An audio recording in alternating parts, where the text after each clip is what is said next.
इंदापूरवाले, बारामतीवाले, गोळवाले, वेल्ला, पुरंदर, दौंड हे काय निर्णय घेतात याच्या सगळ्याच्याकडे लक्ष लागून राहिलेलं आहे.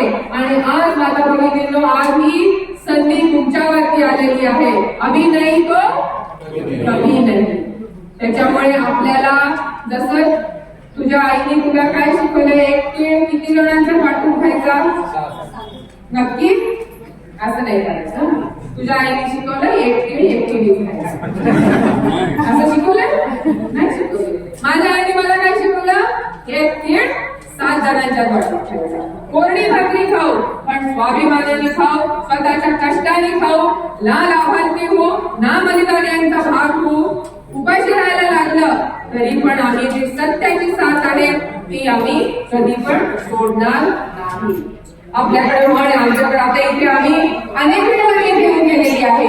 पूर्वी प्रचारासाठी यायचे, मगाशी तर भोगळे अण्णाने माझ्यावरती चक्क आरोपच केला. आता काय करू, असं होतं म्हणजे असं केलं तरी नावं ठेवतात, तसं केलं तरी नावं ठेवतात. मला म्हणाले तुम्ही आला केला उमेदवार निवडून दिला, प्रचार केला आणि तो उमेदवार बघा आज कुठे गेला. म्हटलं मला म्हणजे पाप केलं तुम्ही, मारुती राया चुकलं माझं, मला कृपा करून काय करू. आता लोकांची थोडीशी मती कधी कधी बदलते, चुकतंय निर्णय, येतील परत घरच्यातनं उडून जाणार आई वडिलांना सोडून. त्यांना काय माहिती आई वडिलांनी किती कष्ट काढल्या, किती कष्ट घेतले. आज इथे ताई बसल्या, आज तुम्हाला मुलं किती आहेत?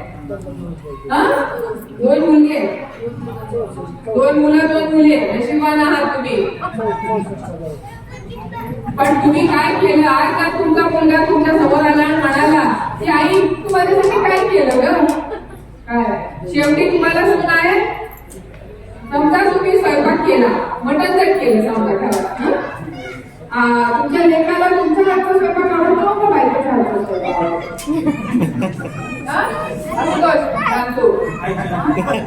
खोटं नाही बोलत. आता जास्ती काय म्हणल्यावरती कॅमेरा चाललाय म्हणणार मी म्हणजे याच्या गमतीचा भाग सोडा, पण इथं बसलेल्या प्रत्येकाला आईने पिठलं जरी केलं आणि बायकोने तिथं मटणामध्ये सोनं जरी घातलं तरी आईचं पिठलं वर्चस्वच राहणार आहे. आईच्या पिठल्याची जी किंमत आहे ती आपण कधी करू शकत नाही. बांधवांनो, मी एक सांगते, आई वडिलांसाठी कोणतीही गोष्ट सोडा, परंतु कोणत्याही गोष्टीसाठी आई वडिलांना कधी सोडू नका, त्यांना कधी अंतर देऊ नका. पहिला विषय आमचं काम इथे फाउंडेशनच्या मार्फत आम्ही काम केलं. या भागात असेल अनेक ठिकाणी आम्ही जे मोफत विहिरी खोदून त्यांचं काम केलेलं आहे, ओढ्याचं काम केलेलं आहे. आपल्याकडे असं म्हणतात, भूक असेल तेवढं खाणं त्याला प्रकृती म्हणतात. भूक असेल तेवढं त्याला खाणं, तेवढं खाणं त्याला प्रकृती म्हणतात. भूक असेल त्याच्यापेक्षा जास्त खाणं त्याला विकृती म्हणतात. आणि वेळ प्रसंगी स्वतः उपाशी राहून इतरांना मदत करणं त्याला आपली भारताची संस्कृती म्हणतात. आणि आज आपण पवार साहेबांना तुम्ही सर्वजण इथे उपाशी, काय पाणी नाही प्यायला, जेवण नाही इथे, पण तुम्ही सर्वजण तहान भूक विसरून तुम्ही आज इथे उपस्थित राहिलेले आहात. ते निव्वळ शरद पवार साहेबांच्या प्रेमापोटी, त्यांना तुम्हाला अडचणीत आलेले असतील तर तुम्हाला त्यांना पराजित झालेलं नाहीये आणि म्हणून तुम्ही आज इथे आपण सर्वजण आहोत. त्याच्यामुळे यंदा येणारा जी 7 तारीख आहे ती विसरू नका. मुलींनो, सुट्टीचे दिवस आहेत, माहेरी जाऊ नका. माहेरी जर गेला तर परत या, मतदान करा आणि पुन्हा तुम्ही माहेरी जाऊ शकता. तुमची भावजाई तुमचा मान माहेरी ठेवणार आहे याची मी तुम्हाला 100% आपल्याकडे हल्ली असंच होतंय. निष्ठा असेल, आपण आता मुलांना काही काय झालं माहितीये का, बोलायला शिकवायला पाहिजे, हो का नाही? निष्ठा, कुठली निष्ठा, कसली निष्ठा? आदर्श शब्द म्हणजे बदनाम झालेला आहे. खरं बोल, घोटाळ्यालाच नाव आदर्श झालं, आदर्शाला काय म्हणायचं?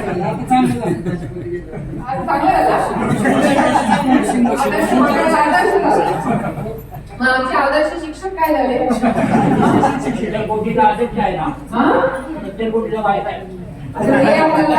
आपल्याकडे आलेत का, आपण बघितले का? त्यामुळे आता आपण ते नाही बोलायचं. भारतात काय केलं आणि त्याला त्यांना तिकडे आम्ही पवार साहेबांना मानताय. भारतीय संविधानाला मानणारा पवार साहेब आहे आणि पवार साहेबांनी नामकरण केलं ते 1984 केलं त्या विचाराची आम्ही मानताय. राष्ट्रवादी पक्ष असा आहे तो भारतीय संविधानाला मानतो तोच राष्ट्रवादी पक्ष काळाची गरज आहे. दादा मी तुम्हाला इतकी वर्ष बघतेय, आवाज मात्र खडखडीत काही नाही. आपला आवाज शाबूत आहे, मेंदू शाबूत आहे, काय करायचं तुम्हाला? तर सांगायचं आहे का, एवढं तात्पर्य आहे की आपल्याला शेवटी ताईंना भरघोस मताने आपल्याला दिल्लीला पाठवून द्यायचं आहे. त्याकरता आपल्या सर्वांचं सहकार्य आज मी तेच बघते, तरुण मुलं आहेत तिथे, इतकी म्हणजे तरुण युवा पिढी जी आहे, आज तुम्ही स्वप्नील आहे, तुम्ही सगळे जो मित्र परिवार आहे, अतुल आहे, सगळ्यांनी तुम्ही आज इथे प्रवेश केला. हे एकच संकेत आहे की आता काळ बदलत चाललेला आहे आणि तुम्ही तरुण आहात, पण साहेब पण तुमच्या इतकेच तरुण आहेत. 84 वर्षाचा योद्धा आहे आणि तरुण आहेत ते. त्याच्यामुळे आपण सर्वांनी 84 वर्षाचे जोपर्यंत होणार होतं तेव्हा साहेबांचा आदर्श घ्यायचा आणि साहेबांसारखाच आपण खंबीरपणे सत्याच्या बाजूने लढत राहायचं. बरोबर?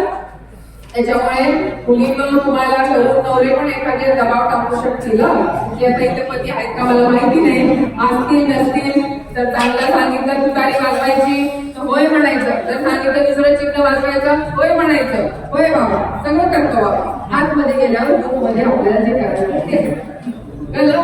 बायका नेहमी कशा असतात, जाणी शेवटी सगळ्यांना विचारते ही आवडली का, ती आवडली का, ती आवडली का, शेवटी घ्यायची तू पिवळ्या रंगाची साडी, किती कुणी कुठलाही रंगाचा. बरोबर? त्याच्यामुळे आपल्या सतत विवेक बुद्धीला विचारा की आपलं मन आपल्याला काय सांगतंय. आपल्या वडीलधाऱ्यांना आपण अंतर देणार का, आपल्या घरातल्या चुलत्याला आपण अंतर देणार का? आलं लक्षात? एक लक्षात ठेवा, आज तुम्ही जो निर्णय घ्याल, आज तुमची मुलं बघताय, हे तुमचं अनुकरण करणार आहे. आलं लक्षात? एक मिनिट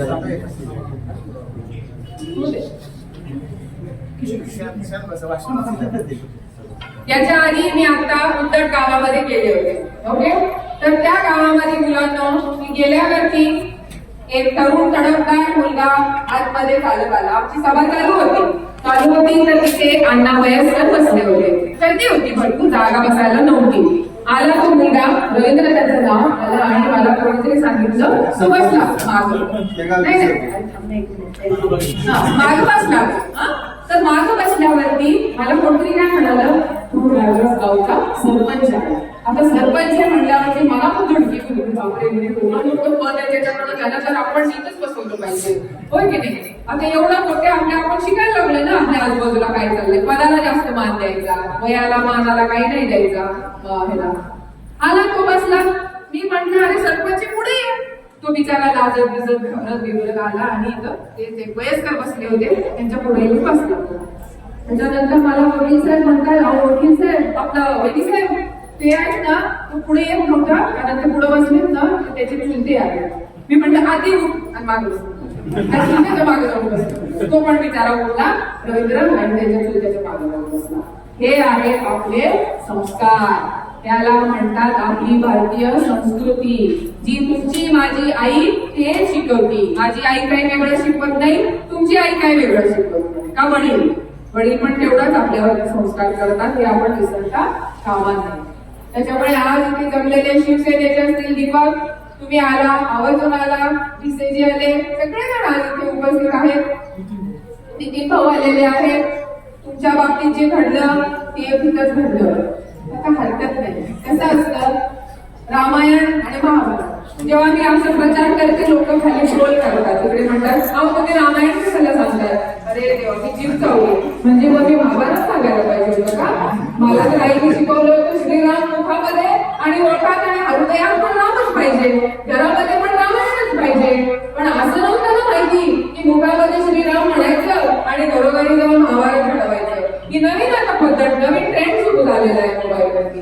पण रामायणामध्ये आपल्याला सर्वांना माहितीये की ज्याचं स्वतःचं हक्काचं असताना देखील जी व्यक्ती वनवासाला जाती तेव्हा घडतो रामायण. आणि महाभारत केव्हा घडतं? जेव्हा दुसऱ्याचा आपण काढून घेतो त्यावेळेला तिथे वाद तयार होतो, तिथे क्लेश तयार होतो आणि त्यावेळेला तिकडे महाभारत होतं.